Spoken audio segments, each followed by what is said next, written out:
Last year, the Texas Longhorns made their first ever appearance in the college football playoff. Will they do it again in 2024? Let's find out.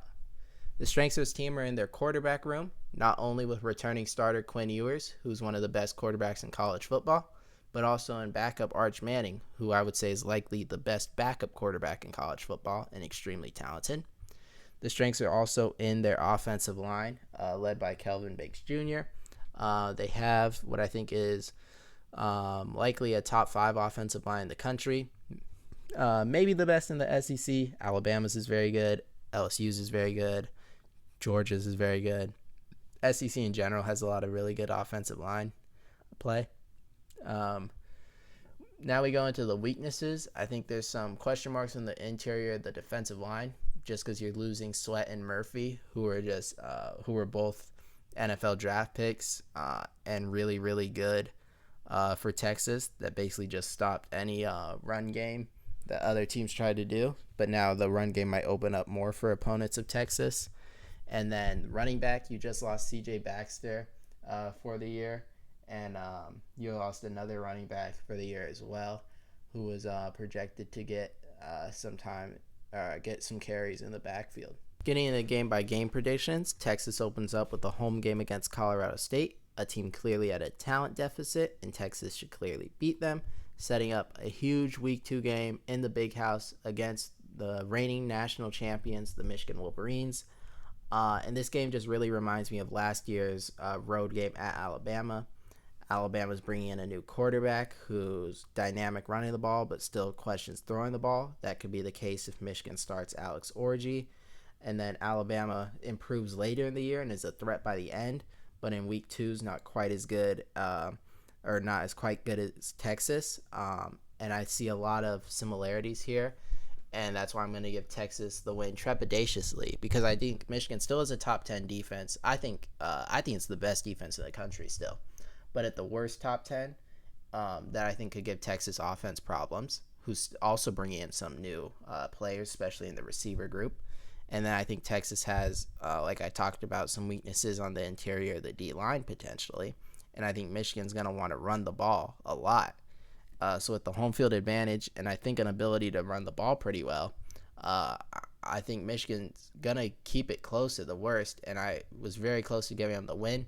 But ultimately I went with Texas just because of the experience. Then I think the next 2 games are pretty easy wins for Texas against UTSA and ULM.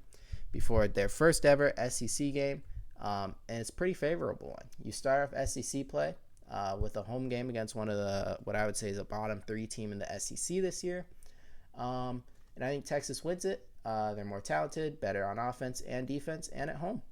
And now you get your bye week before the Red River Shootout against Oklahoma. This transfers over from the Big 12. Last year I thought Texas was clearly the better team, and then they still lost. So you never really know what's going to happen in a game like this. But I think Texas, again, is a little bit better this year. I think Oklahoma is very good.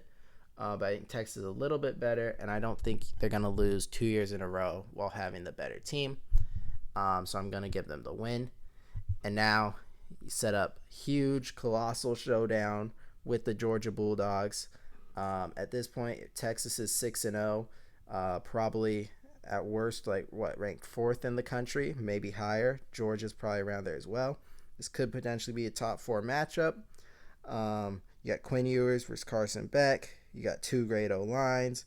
A lot of talent just across the board. And I just don't like the spot for Texas. I think if Georgia was who Texas played off the bye, I would probably take Texas. If they played Georgia after Vanderbilt instead of Vanderbilt after Georgia, I might also take Texas there. But because you have to play the Red River Shootout the week before, and what I think is going to be an emotional game, it's a rivalry game. I think it's hard to get a college team to get up and play at their peak performance 2 weeks in a row. And I think to beat Georgia, you got to play at your peak performance. So I think they're going to lose to Georgia, but bounce back with a win against a Vanderbilt team who's not nearly talented enough to compete with Texas. And now you get your final bye week of the season before a home game with Florida, which I think you should win. You should be well rested, and you're a better team than Florida. You go on the road to Arkansas. Maybe Arkansas's got something for you. Taylor Green's maybe playing well. causing some problems. But at the end of the day, Texas, too physical, too talented across the board, too much explosiveness on offense. They're going to beat Arkansas. And then with the home game against Kentucky, Kentucky just doesn't have the athletes to keep, or the dynamic offense to keep up with a Texas team that's going to put up points on this Kentucky defense. And now you're sitting at 10-1 with the renewed rivalry, Texas versus Texas A&M. Thanksgiving weekend. It's going to be great. I'm looking forward to it a lot. Kyle Field's going to be rocking. I mean, it's going to be electric there. It's going to be really, really intense with how long people have waited for this rivalry to return. These fan bases do not like each other. So I think it's going to be a really emotional game. And I don't think you can write off, even though Texas I think is better, I don't think you can write off a really talented Texas A&M team, especially in an emotional game like this. But I do lean Texas to win. I think their O-line can hold up against what Texas A&M's biggest strength is, which is their defensive line. So I think that's a big positive for Texas. And then I think they're going to be able to move the ball against a Texas A&M secondary, which isn't the strongest. And I think Texas finishes with a final record of 11-1. Thank you guys for watching my video. If you guys enjoyed it, make sure to check out my other SEC predictions on the channel or college football predictions for the other conferences. Until next time.